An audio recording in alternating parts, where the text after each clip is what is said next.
Hi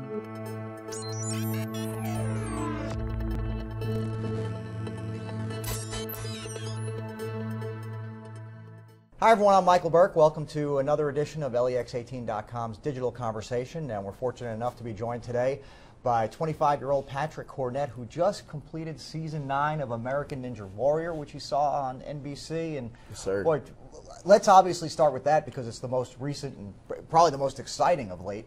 What was that like for you, that entire experience? Man, honestly, the experience alone is like undescribable. And from the start to the beginning, I mean, from the meetings to just the filming to everything, the casting process, it was all a process. I think the probably most important part was thinking about Kentucky. You know, from being in Kansas City, from applying, I knew that, you know, a lot of kids from back home, they love American Ninja Warrior. All my friends, you should try American Ninja Warrior. All the little kids, you should try American Ninja Warrior. You do flips and jump and leaping. And I was like, let me give it a shot. So, you know, just, that was probably the most exciting. Was it as physically taxing as you thought it would be going in? It wasn't as taxing as I thought, which is probably why I was more upset with myself, because what I did fell on what's called the hanger. So the obstacle that I did, like, fail, I guess. It wasn't that hard. I think it was more so the mental thing, because, you know, once I grabbed on and I swung to the ledge, I was like, okay, I think I have enough room. But I'm a little guy, so I guess I needed a little bit more room than I thought, and I fell in the water, and man, after that, it was like, and it's going to stick in your craw for a while, and you're going to use it as motivation to go back. You're telling me you want to go back. Yes, sir.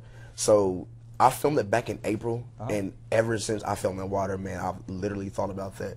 You know, I was thinking I let my town down, I let Kentucky down, you know, and all my friends and supporters were like, you were on it. You know, we're proud of you.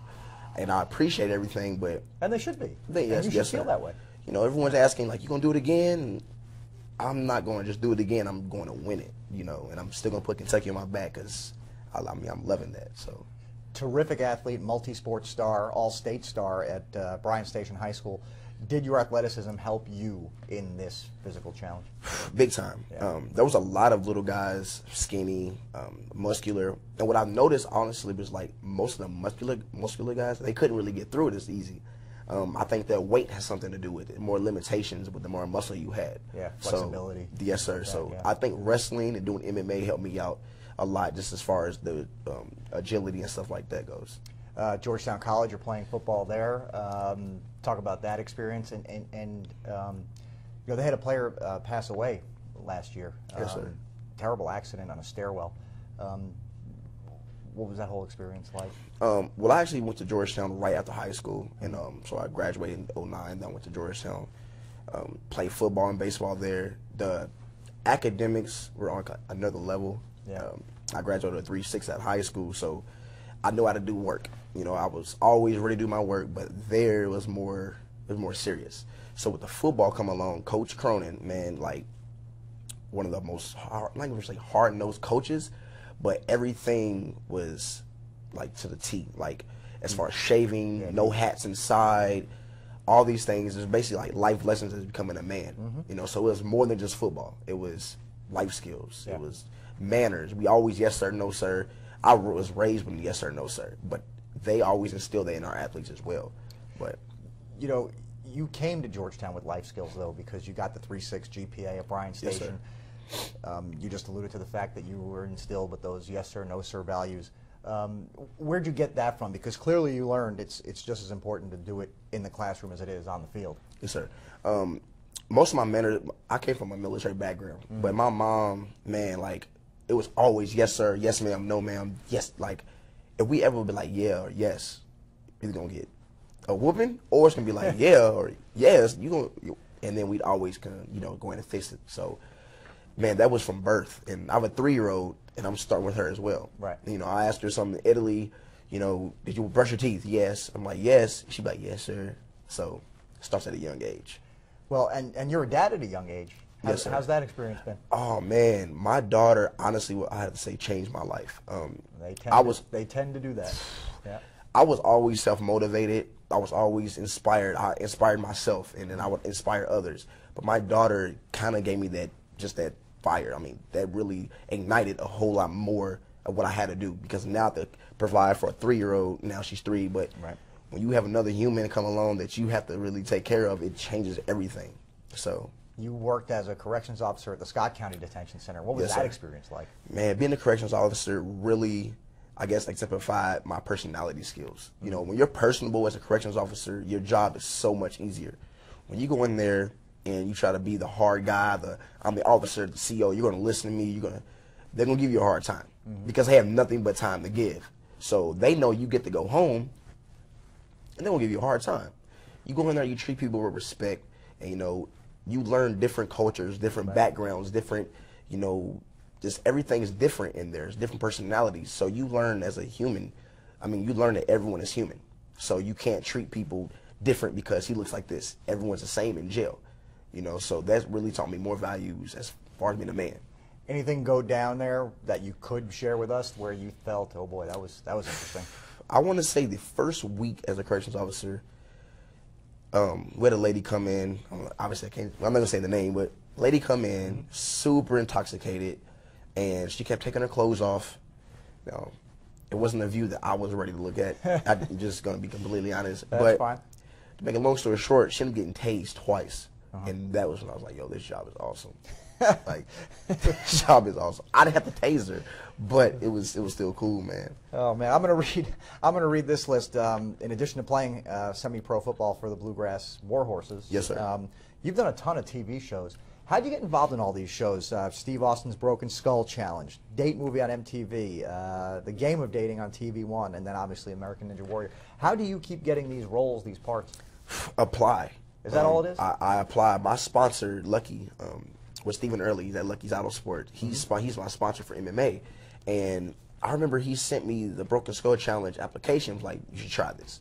Like, just apply. I was like, yes, sir. Like, it looks cool. I love Stone Cold Steve Austin. Everyone knows Stone Cold. And man, I want to say I applied. Maybe 2 weeks later, they emailed me back. You know, I sent them pictures and videos of me just being me. Sure. And then they contacted me back, and out of the thousands of people who applied, I was one of them. So wow. It was kind of cool. And which of the shows was the most enjoyable or rewarding for you? Or is it hard to just rank them? Man, they all are cool. Like, every show I've done has been cool. Everything about it has been cool. I think Broken Skull Challenge was more memorable just because we got our own trailers and we had our own like assistant, and everything was like Hollywood. It was cool. Just the experience alone, just coming from Kentucky, and I always love for that to be kind of like one of the main points that they would use, because when people think of Kentucky, they either think of the Wildcats or country, or So when they see me doing all these things, I'm like, I let people know we actually have some talent back in Kentucky. Where can people see you on TV next, or is it simply waiting for the next season of American Ninja? Well, right now I'm in the process of filming for TLC. I obviously can't disclose like what TV show it is. I can't really give you much info. Yeah, that's legal fine. Stuff. Yeah, that's but fine. Yeah, so I'm actually in the process of filming right now for another TV show. It would be a series, so I will get aired every week. So that'll be pretty cool. It's a little nice experience, and we actually have filming at Four Seasons, which is my MMA gym here in Kentucky. We're filming there Friday from 5:30 to 8:30. And then I'd ask, could some of my MMA buddies come and just grapple and just be in the background and just be a part of it, and they were cool with that. So, without telling us too much, because I know you can't, do you know when it'll begin airing? No, sir. I don't really know when they'll start airing. I know I go to Paris, France. Wow. I'm going to Paris next week to start filming for it, and I'll be up there for like 2.5 weeks. Good. So, good for you. I don't know the turnaround as far as with editing and stuff like that goes. Sure. It could be fall, it could be early spring. I don't know. Sometimes it gets back fast. Some people don't. Keep us posted on that. Definitely. The MMA stuff, is that to keep fit, or is that something you'd like to pursue? Man, like, I used to really pursue MMA. That was kind of like my main thing. Right. And I went to Vegas, done a TV show called Real MMA out there, and I competed MMA. But after the music started, and then like TV shows started, I was like, man, this is cool. Like, I don't have to cut weight and kill myself and be tired and miserable and want to punch people in the I don't want, man. It was cool to train, but now just kind of just doing it to train. I have a fight coming up in September though. So that'll be pretty cool. Where's that? It's going to be in Indiana, I think, Okay. or Tennessee, one of the two. I still have to look at the guy. I kind of just confirmed it today, so I'll definitely let everyone know when that's going to be and where. And me and my buddy just won a title back in Myrtle Beach for Team Battle MMA, so that was cool. Sounds good. Okay, last thing, you would mention the music. Yes, sir. And that's a nice avenue now, not to have to do MMA. What are you doing exactly with music now? Right now, I'm a touring DJ for a signed artist with Warner Brothers. His name is Tyus. I also DJ for a guy named Yo Train. He's from France, and I produce. So, I mean, literally a little bit of everything. You really do have a little bit of everything going on in your life. Only thing I really can do is like grow. I really haven't mastered that talent yet, but I just really try to do as much as possible. Yeah.